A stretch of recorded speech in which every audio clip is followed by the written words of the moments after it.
विचारानं आपण जसे विचार करू तशी गोष्ट घडते. तुम्ही पॉझिटिव्ह विचार केला तर तुमच्या लाईफमध्ये पॉझिटिव्ह गोष्टी घडणार आहेत. त्याच्यामुळं आणि फॅमिली मेंबरनी पण आपल्याला कसं ट्रीट करते ह्याच्यावर पण खूप डिपेंड आहे. Thank you, Pratik. Thank you, Sir, ma'am. I would request you to felicitate him. The mic.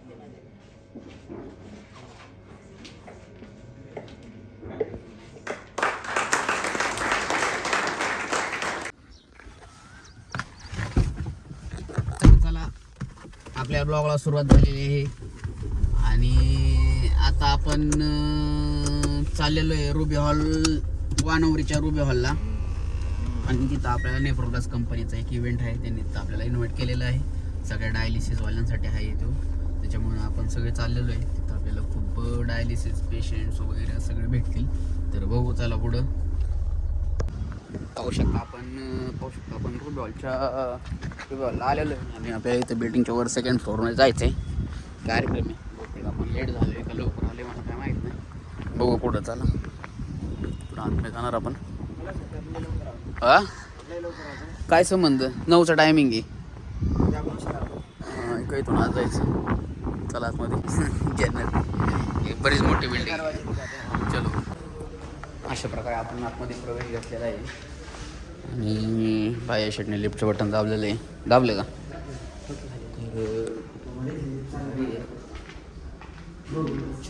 स्वच्छ आहे बरं का, खरं वाटते. हां बाकीच्या नोबलपेक्षा तर चांगलंच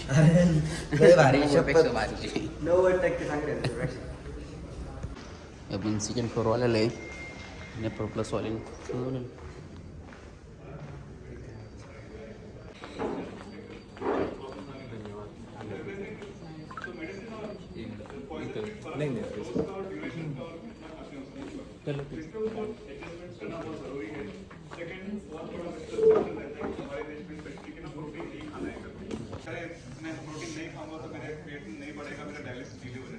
उल्टा उसके कारण दूसरे कॉम्प्लिकेशन आ जाते हैं, हार्ट डिजीज आ जाता है, क्योंकि स्टैमिना आपण लेट झालेले कार्यक्रमाला चालू झाला आपला कार्यक्रम. मसल्स में हम क्रिएटिन बना रहे हैं. अभी ऐसा नहीं है जितनी बड़ी गाड़ी होगी उतना ज्यादा धुआं निकलेगा. अभी ट्रक में टेम्पो से ज्यादा धुआं निकलता है. तो अगर आप स्वस्थ हैं, आपके मसल्स अच्छे हैं, तो उसमें क्रिएटिन ज्यादा निकलेगा. लेकिन आप फिट रहेंगे, आप एक्टिव रहेंगे, सब कुछ करेंगे. तो क्रिएटिन के ऊपर एक बार डायलिसिस में पहुंचने के बाद केवल क्रिएटिन के ऊपर जाना नहीं चाहिए. आपकी लाइफ की क्वालिटी कारण ऑब्वियसली हमें लगता है कि अभी how to manage that. And इन सब चीजों में बहुत जितना कम फ्लक्चुएशन होगा दो डायलिसिस के बीच में उतना, क्योंकि जो चीज आपके दी जाता है या ब्रेथलेसनेस होता है, पोटेशियम बढ़ता है, फिर उनको 2 से 3 पे जाना पड़ता है. और कुछ जो बहुत हेवी पेशेंट्स हैं 90-100 केजीज, उनको कैसे ऑटोमेटिक कर सकते हैं. जैसे नमक की जगह आप ऊपर थोड़ा सा नींबू डालोगे तो चलेगा. आप लोगों को डर लगता है नींबू में पोटेशियम बहुत ज्यादा है, लेकिन आप नींबू डालते कितना. ओके, कोई भी चीज आपको किसी से बात करके अच्छा लग रहा है, बात करो. सेंटर पे आपके दोस्त बन गए होंगे, हमारे स्टाफ है, राइट. जैसे पेशेंट सर बोल रहे हैं, you are not a patient, और हम लोग जो बोलते हैं you are our guest, right. आप हमारे गेस्ट हो, you are coming for services. So आप एंजॉय करो डायलिसिस को. Okay, so I would like to felicitate doctor Avinash sir. Vikram sir please.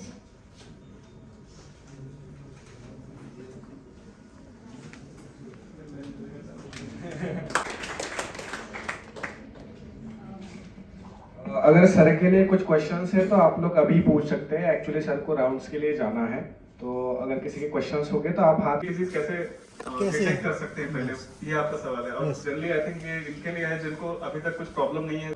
Kidney disease का सबसे तो किडनी डिजीज का सबसे बड़ा इशू है कि इट इज साइलेंट डिजीज.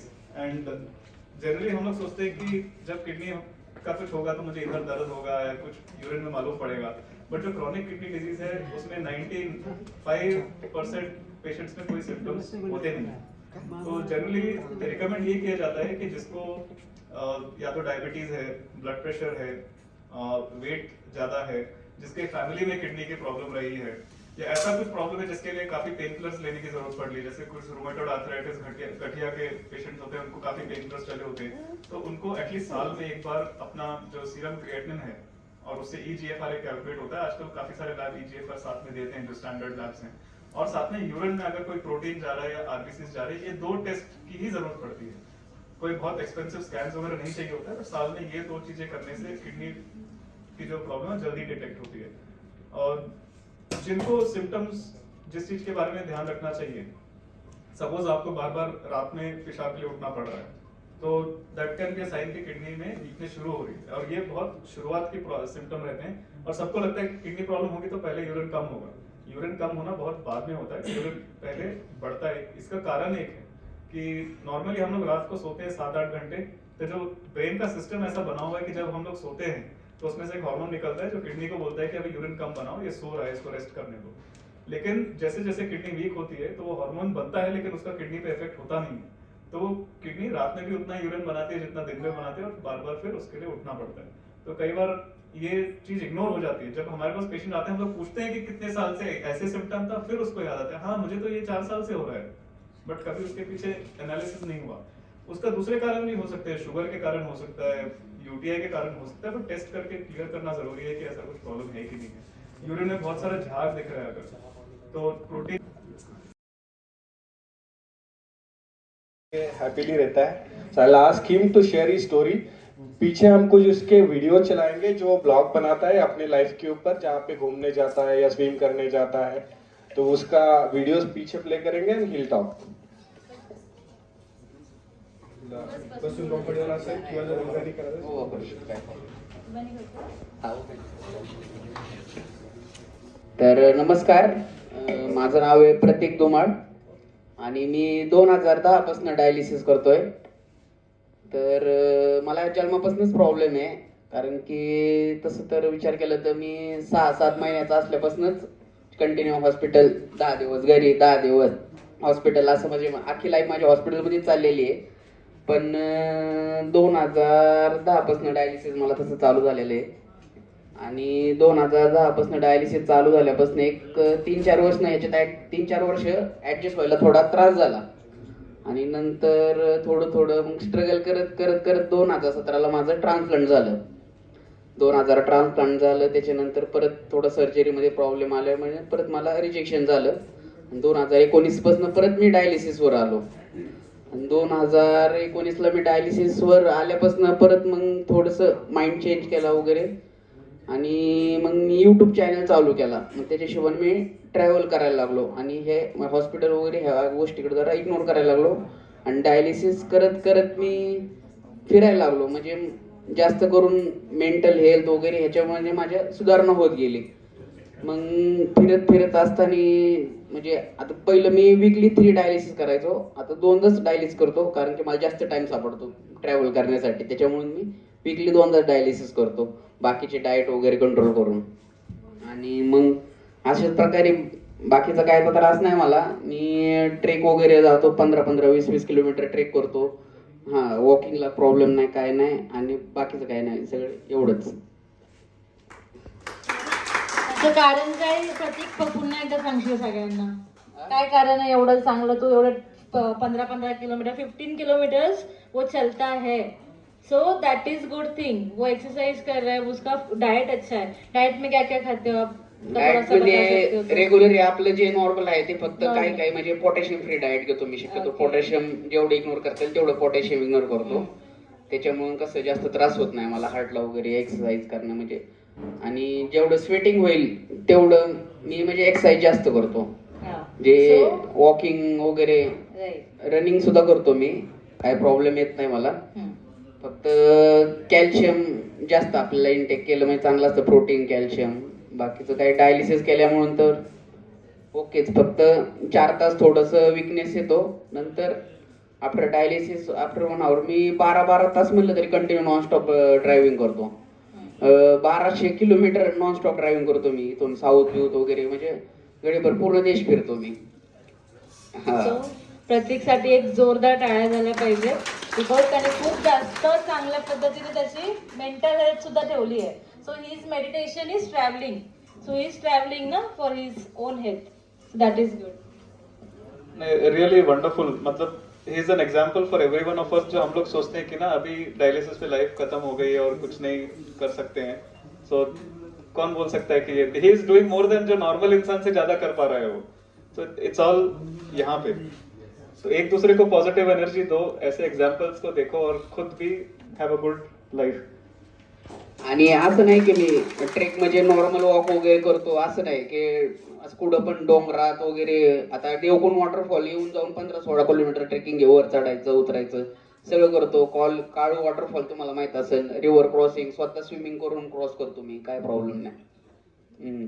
त्याच्यामुळे तुमचं म्हणजे माइंडसेट पाहिजे फक्त, की मेंटली तुम्ही स्ट्रॉंग असाल ना तर काहीच होणार नाही. फक्त डोक्यात विचारा ना, आपण जसं विचार करू तशी गोष्ट घडते. तुम्ही पॉझिटिव्ह विचार केला तर तुमच्या लाईफमध्ये पॉझिटिव्ह गोष्टी घडणार आहेत. त्याच्यामुळं आणि फॅमिली मेंबरनी पण आपल्याला कसं ट्रीट करते ह्याच्यावर पण खूप डिपेंड आहे. Thank you Pratik. Thank you, sir ma'am. I would request you to felicitate him. ते माहिती आहे माझ्याकडे.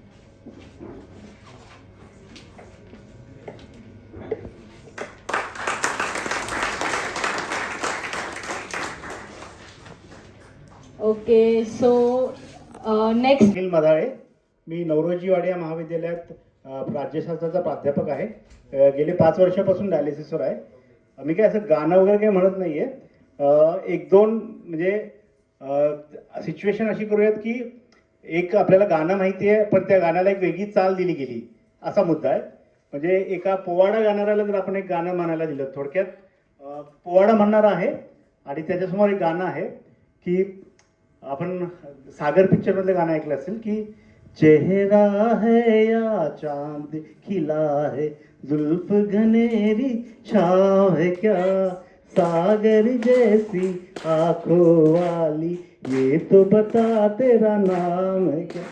आता हेच गाणं आमचा पोवाडा गाणारा जो आहे तो म्हणतो, अरे चेहरा है या चांद खिला है, जुल्फ घनेरी छाव है क्या, हाँ सागर जैसी आंखों वाली, ये तो बता तेरा नाम है क्या, ग ग ग ग. असं मी आपलं त्याला डेव्हलप करत जातो. त्यानंतर दुसरं एक गाणं असंच, दिल दीवाना बिन सजना के माने ना, ये पगला है समझाने से समझे ना. परत आपला पोवाडा गाणारा, दिल दीवाना बिन सजना के माने ना भाई माने ना, हा आणि ये पगला है समझाने से समझे ना भाई समझे ना, ग ग ग ग. अजून एक असंच पुढचं एक गाणं,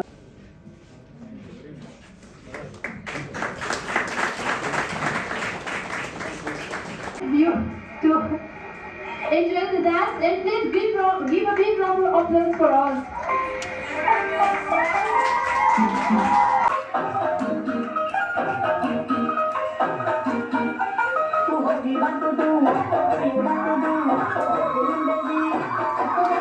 कि आप हैंड रब करके आ जाना या अपने खुद के हैंड वॉश करके ही मेरे को अटेंड करो. दूसरा, ड्रेसिंग करते समय ही उसने मास्क लगाना चाहिए या जो एडिक्वेट पीपी उस ऑर्गेनाइजेशन ने उसको बोली है पहनने के लिए, एप्रॉन पहनना है, मास्क पहनना है, कैप पहनना है. ब्लॉग था. काफ़ी विल पावर है आपके पास और मुझे ये अच्छा लगा. बट अब हम जानेंगे कि टिप्स क्या है रीनल डाइट के बारे में. हम जो भी पेशेंट डायलिसिस पे है उनका टेस्ट इशू बहुत आते हैं. यहाँ पर हेलो, यहाँ पर बैठे सभी महानुभावों को मेरा सादर नमस्कार. मेरा नाम विमलेश शर्मा है. मैं यहाँ पर एक गज़ल पेश करने जा रही हूँ, शायद आपको पसंद आएगी. मोहम्मद अली खान की है. ओके.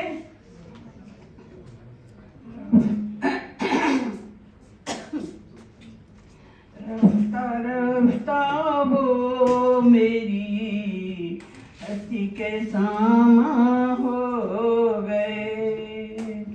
रफ्ता रफ्ता वो मेरी हस्ती के सामा हो गए.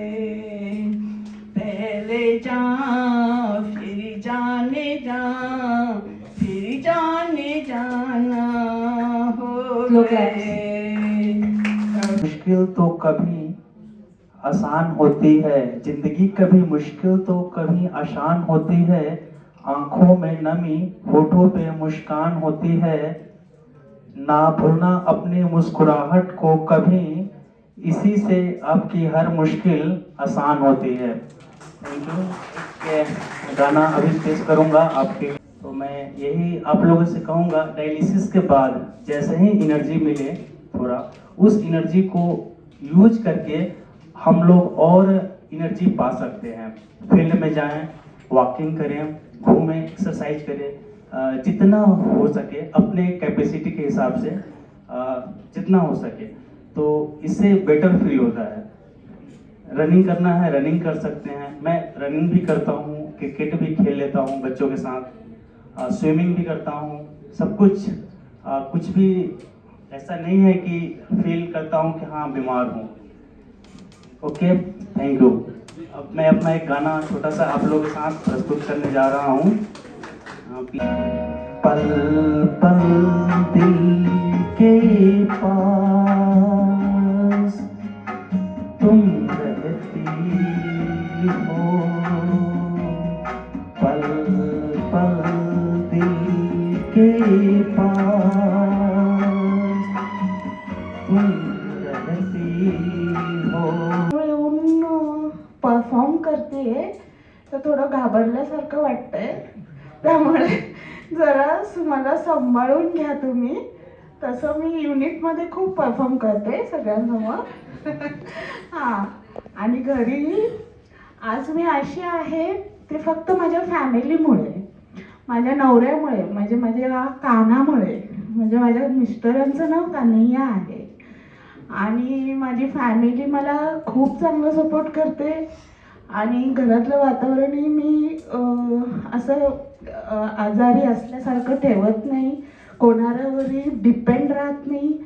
जेवढं होईल ते मी माझ्या पायावर उभं राहून राहण्याचा प्रयत्न करते. पण माझं इन्स्पिरेशन फक्त माझे मिस्टर आहेत, जे मला खूप प्रेम करतात. आय लव्ह हिम. पण तेवढंच माझी मम्माही मला इन्स्पायर करते, ज्यांनी मला ह्या आजारातून उठून बसवलं. की त्या म्हणाल्या की हा काही आजार नाही आहे, तुझ्या बॉडीचा एक पार्ट फक्त काम करत नाही, तर तू असं स्वतःला आजारी समजू नकोस आणि स्टँड हो. ज्यावेळेस माझी मुलं लहान होती त्यावेळेस, आज मी 11-12 वर्ष झालं डायलिसिस करते, तेव्हा माझी मुलं एक 12thला होता, एक फर्स्ट इयरला होता. तर म्हटली तुझी शिक्षण कशी होतील. पण आज माझी मुलं चांगल्या कामावरती आहेत, कारण मी माझ्या पायावर ठामपणे उभी राहिले. तर सगळ्या म्हणजे माझ्या मिस्टरांच्या फॅमिलीकडचेही आणि माझ्या आईकडच्या फॅमिलीकडचे सगळे मला खूप सपोर्ट करतात आणि खूप माझी माया करतात. त्यामुळे आणि माझं युनिटसुद्धा माझी खूप माया करतं. आणि मला एकदम युनिटमध्ये आल्यावरती असं वाटतं मला जसं काही मी माझ्या माहेरात आली आहे. मी स्पष्ट सांगते, माझं माहेर आहे. मला पाहिजे ते मी करणार आणि माझं सगळं तुम्ही पूर्ण करायचं. ओके, तर मी माझ्या मम्मासाठी एक गाणं गाते, तर ऐका.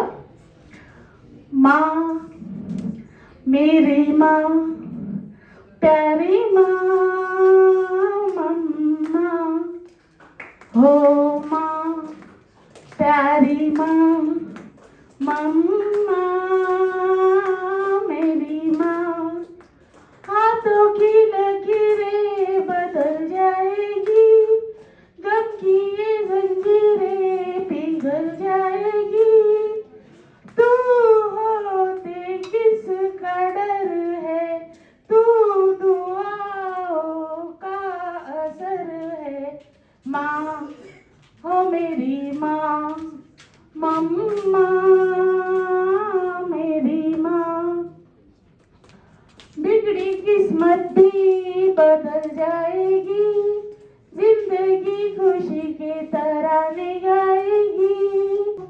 यूं तो मैं सबसे न्यारी हूँ, लेकिन माँ तेरी दुलारी हूँ. दुनिया में जीने से ज्यादा मुश्किल है माँ, लेकिन तू दुआओं का घर है अच्छा लगता है।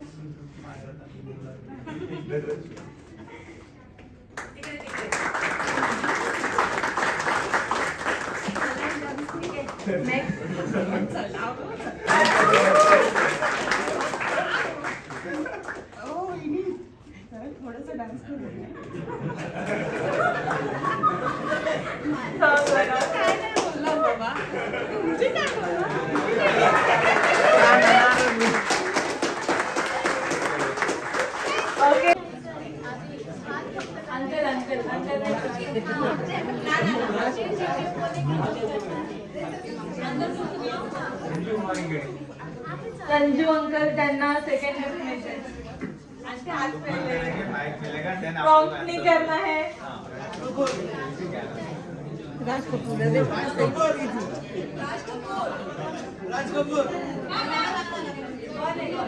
ये अंकल को वो पहले से आंटी पहले से हाथ ऊपर करके रखिए।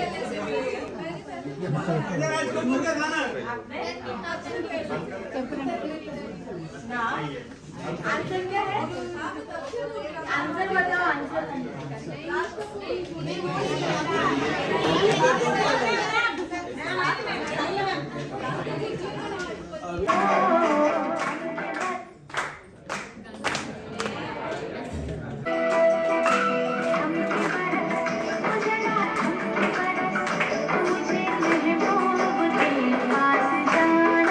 बहुत इजी हो गया।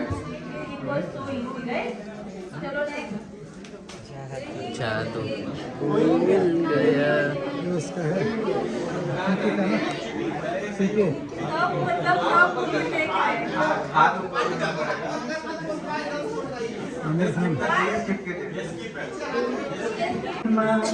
डोली सजा के रखना, लेने तुझे ओ गोरी, आएंगे तेरे सजना।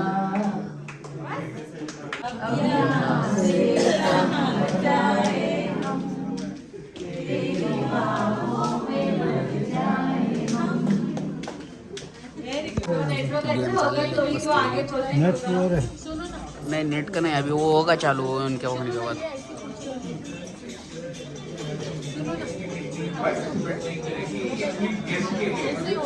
चलो मूविंग टू नेक्स्ट।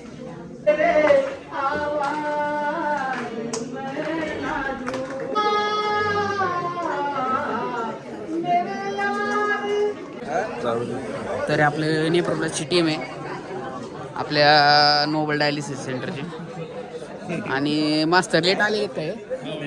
नाही मी आलो त्यावेळेस कुठं होते, मीच उलटे लेट आलो.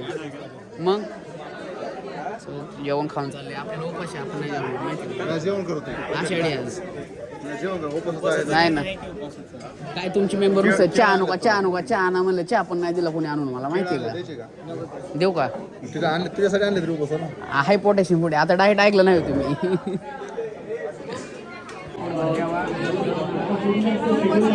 मला